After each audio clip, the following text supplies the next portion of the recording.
innovación para continuar con tu negocio. La tecnología y la crisis de la COVID-19 están transformando significativamente La manera en que trabajamos, consumimos, nos comunicamos y nos relacionamos con la sociedad. Damos la bienvenida a Maribel dos Santos, directora general de Oracle de México. Para esta conversación nos acompaña Carlos Ruiz, presidente del Consejo Editorial del Ecosistema ISMO. Maribel. Carlos, bienvenidos. ¿Qué tal? Buenas tardes, Maribel dos Santos. Qué gusto tenerte con nosotros, directora general de Oracle de México. Bienvenida a nuestro foro ISMO. Muchísimas gracias, Carlos. Encantada de estar aquí acompañándolos. Maribel, bueno, pues en primer lugar siempre pregunto, bueno, Oracle todos lo identificamos con soluciones de nube, con bases de datos, con una empresa muy innovadora que siempre está en la punta de la tecnología, liderando en todo aquello que significa bases de datos, muy presente en todas las grandes corporaciones. ¿Qué nos dirías tú de Oracle, Maribel? A ver, Carlos, muchas cosas en este momento. Oracle es una empresa que tiene más de 40 años en el mercado a nivel mundial. En México tiene más de 30 años. Ha venido acompañando a los clientes en las tendencias tecnológicas dependiendo exactamente cuáles son las necesidades del mercado. Como bien lo dices, Carlos, en algún momento fuimos únicamente reconocidos por el tema de base de datos, y el tema de base de datos en su momento en una modalidad de on-premise, y hoy definitivamente el mercado ha cambiado. Ya hace algunos años el mercado ha cambiado y toda esta prestación de servicio, toda esta prestación de tecnología se hace a través de servicios. Y hoy a través de servicios en la nube. Es la transformación que ha venido dando Oracle desde hace ya, yo diría que unos 10 años, enfáticamente unos 5 años. Y no solamente en la base de datos, sino en una cantidad de soluciones que pues me encantaría transmitírselas durante esta sesión.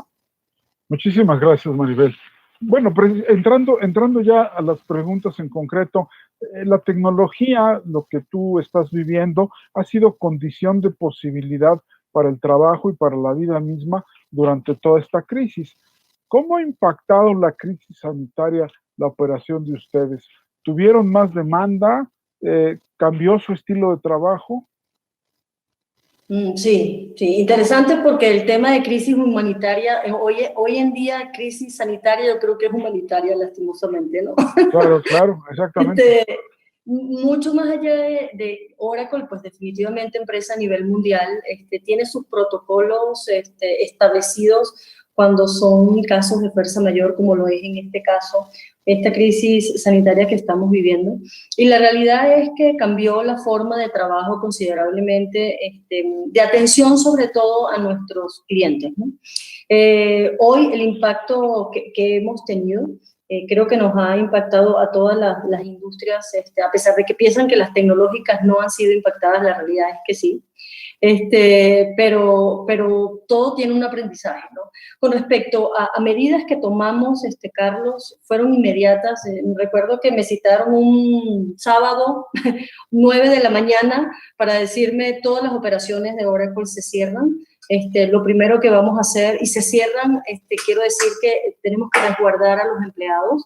Fue lo primero que hizo Oracle cuando ya esto se masificó de alguna forma, a pesar de que venía esta crisis en países como en todo lo que era Asia y posteriormente Europa. Yo creo que Latinoamérica vino un poco más tarde, aproximadamente mediados de marzo, y fue una directriz corporativa, recuerdo que un 13 de marzo, en el que nos pidieron que lo primero que teníamos que hacer era resguardar la integridad de nuestros colaboradores, en paralelo establecer los protocolos que de alguna forma se hicieran notar para mantener la continuidad operativa de nuestros clientes. Ese fue el primer cambio en particular que realmente vimos, porque pues yo tengo ya 14 años en Oracle, nunca lo había vivido, y pensaría que una situación como la que estamos viviendo, el tiempo que tiene Oracle tampoco, ¿no? Que haya afectado a nivel global, a nivel mundial, pues no lo habíamos vivido. Ya teníamos algunas herramientas de colaboración y de comunicación en donde eran muy demandados porque pues definitivamente siendo una empresa globalizada, todas aquellas empresas que teníamos optimización de costos y eficiencia en el mismo, ya teníamos muchas videoconferencias para hacer más que todo internas. Las que no estaban sucediendo eran más que todo externas, eran con los clientes y con los aliados estratégicos. Sin embargo, esto de la noche a la mañana hicimos una adopción que nos resultó muy sencilla por ser una empresa tecnológica. Ahí sí, no te voy a decir que no. Pero definitivamente la demanda subió impresionante. Al principio hemos venido aprendiendo, al principio fue una demanda de no tener horario, era una demanda de estar 100% disponible. No es que antes no lo hacíamos, la realidad es que siempre hemos estado 100% trabajando, disponibles. Sí. Pero la avalancha de conferencias y la ansiedad de la gente de verte en cámara sí fue distinto, porque antes pues la mitad era por teléfono, la otra era presencial y un 20% podría ser por videoconferencia. Y hoy pues prácticamente se volcó a un 100% y este 100% hoy en día es nuestro nuevo normal, ¿no? Y lo estamos adaptando y lo estamos realmente asociando con mejores prácticas dentro de lo que es resguardar empleados y adicionalmente físicamente cuando hay alguna obligación por parte de nuestros colaboradores para asistir a nuestros clientes, ¿no? O sea, un cambio radical en el estilo de trabajo, mismo si estaban ustedes en el mundo de la tecnología, de las bases de datos, de la nube, mismo para ustedes esto representó un reto, ¿no? Sí, se rompió el paradigma de que todos tenemos que estar presenciales. Se aceleró. Así como se aceleró la pandemia con respecto a la incorporación de la innovación tecnológica, también se rompieron muchos paradigmas de que necesitas tener a tu colaborador enfrente para comprobar que estás trabajando. Terrible, esto se rompió completamente. Ese es un gran cambio de fondo, es un gran cambio de, por ejemplo, todo el resurgimiento de el management by objectives es, oye, yo le pongo unos objetivos y él verá a qué horas lo hace y cómo lo cumple, no necesito que esté presente y a la vista mía, como tú bien dices. Así es. Y en todo esto, Maribel, mi siguiente pregunta, ¿qué papel juega la tecnología para la reactivación económica aquí en México y en el mundo? ¿Tú consideras que hay ciertas tecnologías emergentes que pueden marcar el paso a dicha reactivación? Sí, no, definitivamente. Si antes pensábamos que la tecnología, nosotros como humanos no estábamos siendo lo suficientemente rápidos como para adoptar las nuevas tecnologías que venían. Y cuando ya venía una nueva tecnología, pues no nos daba el suficiente tiempo de madurarla y de utilizarla cuando ya venía otra nueva versión o venía otra que venía a sustituirla. Pues esto realmente lo aceleró. Si bien a mí no me encanta como decir que es la columna vertebral, porque pues definitivamente seguimos siendo y dependiendo de los colaboradores, porque claro, hoy en día nuestra gente, el activo más importante que tenemos, definitivamente la tecnología es el mayor habilitador hoy en día para mantener todas las negociaciones, todas las relaciones comerciales, absolutamente todas las interacciones y comunicaciones que hoy en día tenemos, no importa cuál es el ecosistema. Definitivamente, pues la tecnología se acelera en el uso y en la intensidad de cada uno de estos espacios y hace que cada vez dependamos mucho más de ella. Cuando me hablas de tecnologías emergentes, ya nosotros venimos dando muchos pasos agigantados al respecto.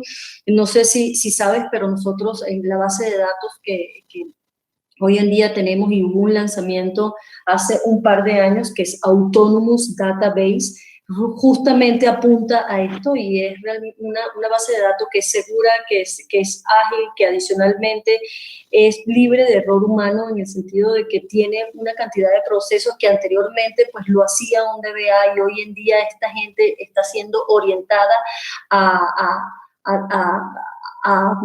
utilizar su tiempo y su conocimiento en temas mucho más estratégicos que ayuden al negocio y que definitivamente hoy agiliza muchos de los procedimientos que anteriormente eran bastante, en este caso, administrativos y que podían tener algún riesgo para la operación y esto es totalmente automatizado. También tenemos asistentes virtuales hoy está haciendo un cambio importante. Todo lo que significa expense, todo lo que significa un workflow, donde tú realmente pudieses automatizar el 80% de los mismos, está siendo manejado inclusive por Oracle de esa misma forma, y hay solamente un 20% que, dependiendo de la parametrización y del workflow que tengas, pues definitivamente va a un gerente y tienes que verlo y clicar, pero ya tenemos todo lo que es asistente virtual para poder hacer estos reportes de gastos, de todo lo que tiene que ver con expenses, y adicionalmente automatizar muchos de los procesos que resultaban probablemente en 2, 3 personas, que hoy en día estamos haciendo reskillings en esas personas para orientarlas a otras responsabilidades. Sí está haciendo un cambio brutal. Jugando un papel muy importante, y además, como tú dices, basándote mucho en las capacidades de las personas, ¿no? Yo creo que es como regresar a centrarnos en las personas como base de las habilidades. Me gustó mucho la idea de que lo primero que buscaron fue precisamente proteger a todos sus colaboradores, ¿no? Así es. Y en este panorama que seguramente tú ves, no solamente de la industria de las telecomunicaciones, sino de todas las industrias en general, ¿cuáles verías tú como los sectores económicos o las industrias que tienen más urgencia de implementar tecnologías nuevas para asegurar la continuidad de su negocio? ¿Y en qué sectores crees que el avance están más avanzados, el avance ha sido mayor? Ya, mira, excelente pregunta, porque creo que hoy en día pudiésemos colocarle más peso por la naturaleza de la industria. Los retailers que pensaban, retailers, y cuando me refiero a retailers es comercios y también banca, porque la banca, todos aquellos que pensaban que que solamente tenían un e-commerce y un marketplace para solventar y para que se desviara el 10% y el 20% de las interacciones, ya no es así. De la noche a la mañana, ellos sí empezaron a depender de que si no se transformaban rápidamente, pues no podían cambiar, no podían tener un ingreso, porque de la noche a la mañana, pues la gente no podía ir a las tiendas. Y esto se convirtió en la primera fuente de ingreso de retailers, de banca, inclusive de telecomunicaciones en muchos aspectos, en donde los centros de servicio siguen siendo muy grandes, dependemos de grandes fotocopias para hacer las activaciones de los servicios, las credenciales. Todo esto, apertura de cuentas, todo esto se hace de manera digital, y adicionalmente servicios públicos. Yo pensaría que estos 4 espacios fueron determinantes en el cambio, en el mindset de cómo operar para poder subsistir y definitivamente pues cambiar, ¿no? Las más afectadas sabemos que fueron turismo, aerolíneas, todo lo que tiene que ver con físicamente la gente cuando tenía que asistir a algún lugar, pero de una manera muy rápida algunos recuperaron algunos ventas de paquetes que fuesen a un poquito más a mediano y largo plazo en la venta, con ofertas muy buenas, y eso hizo que poco a poco se fuesen recuperando. Pero definitivamente los retailers, la banca, las telecomunicaciones, los servicios públicos fueron los que más rompieron su paradigma de que presenciales era la única forma de crecer. Sí, se vieron forzados y, como tú dices, no les quedó de otro, tuvieron que adaptarse rápidamente porque si no se adaptaban, pues estaban en peligro de desaparición. Sí. Es un poco la teoría de la evolución aplicada a cambiar las circunstancias del entorno, y hay que adaptarse y aprender rápido. Y en ese sentido, Maribel, algunas estadísticas nos mencionan que hemos avanzado en temas digitales cerca de 10 años. Bueno, hay gente que dice que hasta en estos 8 meses hemos avanzado 10, 12 años gracias a la pandemia. Bueno, gracias a que nos forzó la pandemia. ¿Cuál debe ser la postura del director general frente a estos temas? ¿Cómo potenciar a la empresa y a sus colaboradores para avanzar en estos temas digitales? Esta es una pregunta que yo creo que tú nos podrás dar mucha luz sobre eso, Maribel. Y no, muchísimas gracias. A ver, unos dicen 5 años, otros dicen 10, otros dicen, oye, me salieron canas porque definitivamente crecí.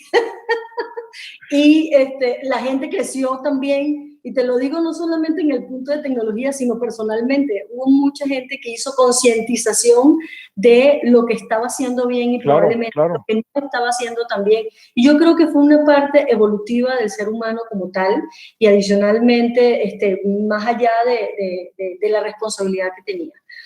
Como hoy en día, como responsable de la operación de México, pues nosotros de alguna forma fuimos mucho más conscientes de la comunicación con los colaboradores. Yo creo que ese era un punto en la que entendemos y tenemos 3 pilares, Carlos, en donde uno es la gente, el otro son los clientes y como tercer punto, todo lo que tiene que ver con el negocio, y como todas las compañías pues están muy orientadas pues definitivamente al business, porque es doble dígito y crece y evoluciona dentro de ti mismo y innova en este caso, pues definitivamente el tema de la concientización hacia el colaborador está mucho más acentuada.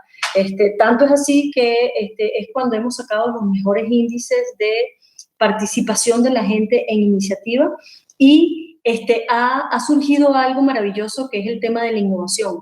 Hemos permitido que la gente realmente participe dentro de estos proyectos, de estos procesos que anteriormente no teníamos siendo una empresa de tecnología, y esta innovación permitió que esta gente creara procesos que estaban muy arraigados en Oracle, inclusive desde mucho tiempo atrás, con mucha seguridad, con mucha firmeza.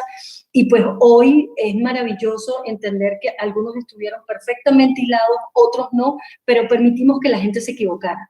Entonces la innovación dio una apertura impresionante de inclusive planteamientos con los clientes de cómo hacerles una presentación, cuando antes dependías de solamente percibir comportamientos presenciales, y resulta que hoy pues, puedo entender y me puedes ver y puedes entender la misma sinergia de demostrar lo que te estoy diciendo. Entonces fue maravilloso. Hicimos, nos reinventamos, realmente nos reinventamos en la forma de hacer presentaciones, nos reinventamos en la forma de atender a los empleados, de poner herramientas a disposición de ellos, de hoy en día entender que pudiésemos asesorar a nuestros clientes en que a veces no nos creían esta aceleración de la era digital de servicios en la nube, y hoy en día están diciendo, es verdad, físicamente pues no tengo por qué tenerlo aquí, pues puede estar en la nube y perfectamente mi operación continúa y no necesito abrazar mi hardware y no necesito abrazar mi software, sino que sencillamente sigo operando.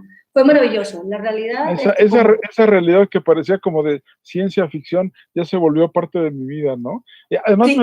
me gusta mucho cómo lo dices, nos tuvimos que reinventarnos, o sea, que lo diga un académico como yo no tiene tanto peso a que lo diga alguien que está enfrentando la realidad como tú. Te tuviste que reinventar, tuviste que adaptar, tuviste que aprender muy rápido, experimentaste, te diste la posibilidad de fracasar porque había cosas que no iban a salir bien con la eficiencia de antes porque pues no las habías hecho, pero quizá no serían eficientes, pero sí muy eficaces. Es un proceso de aprendizaje muy rápido. Qué interesante testimonio. Muchas gracias, Maribel.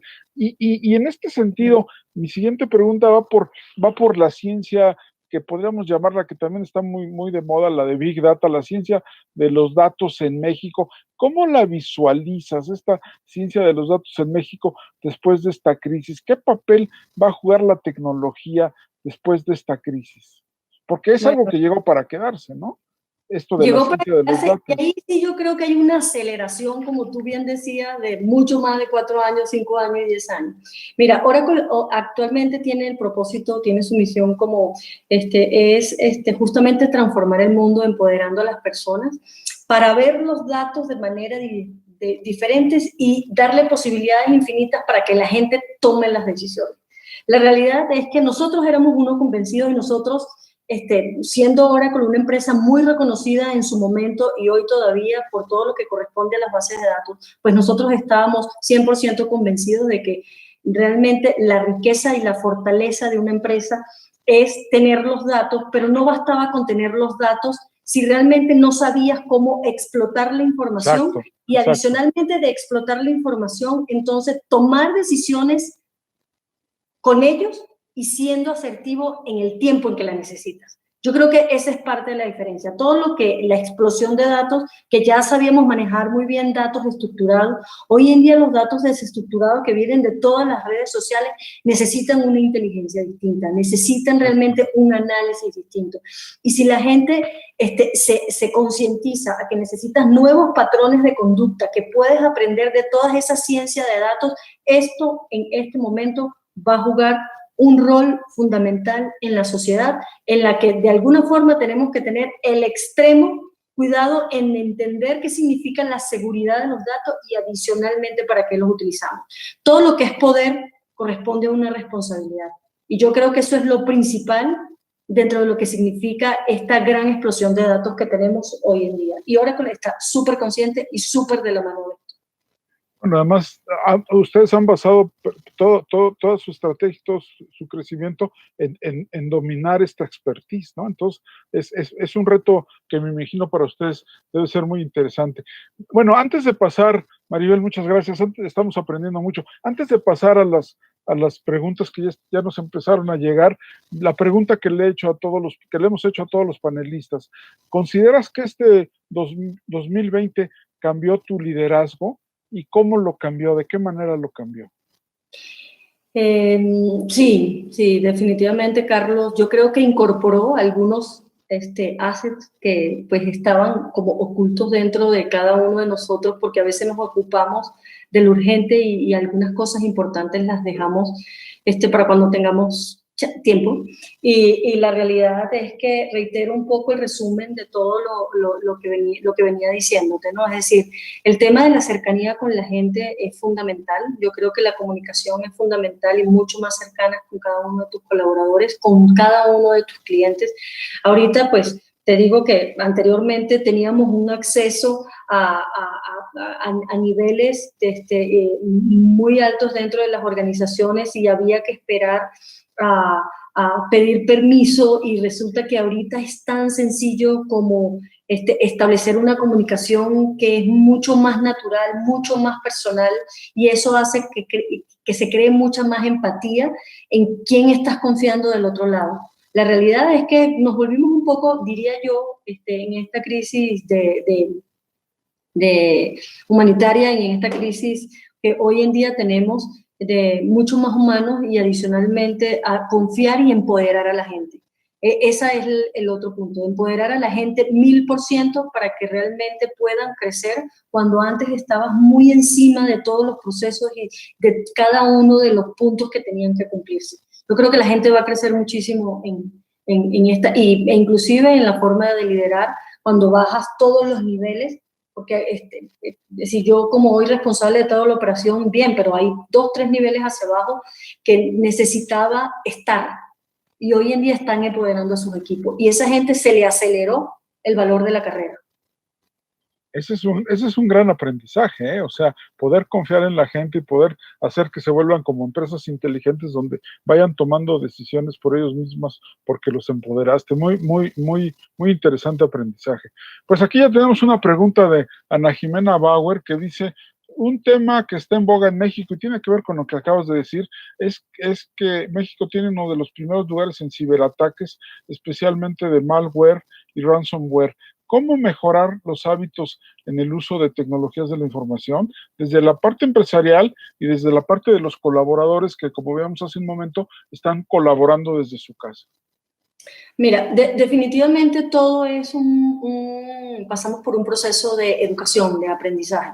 La realidad es que muchas de las compañías se avientan a tener esta cantidad de proyectos y adicionalmente toman decisiones, pero no educan a sus colaboradores y no educan a sus clientes a tener realmente un proceso y todo lo que significa sistemas de seguridad asociados a las mismas.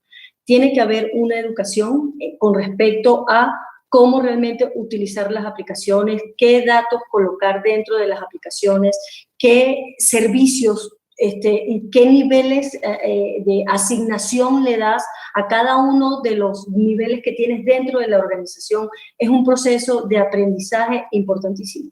En este caso, Oracle, pues, nació con la base de datos y adicionalmente a la base de datos nació con el tema de seguridad.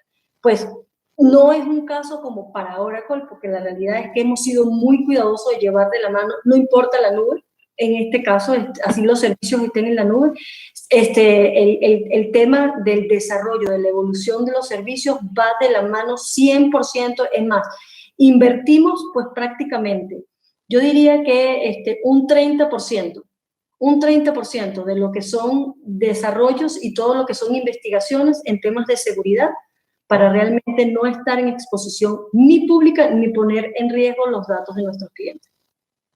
Bueno, sí, sí, por supuesto. Esa es ustedes ya traen en el ADN el tema del manejo de datos. Eso también, por supuesto, que ayuda mucho. Y Cristian Lombardi nos pregunta que al principio de la cuarentena, cuando el trabajo se hizo digital, hubo un escándalo por el Zoom acerca del robo de datos, ¿no? De que la gente ya no quería utilizar ese tipo de plataformas tipo Zoom. ¿Cómo afecta un suceso como este la imagen de la marca y qué pueden aprender otras empresas sobre proteger precisamente toda esta información, todos estos datos?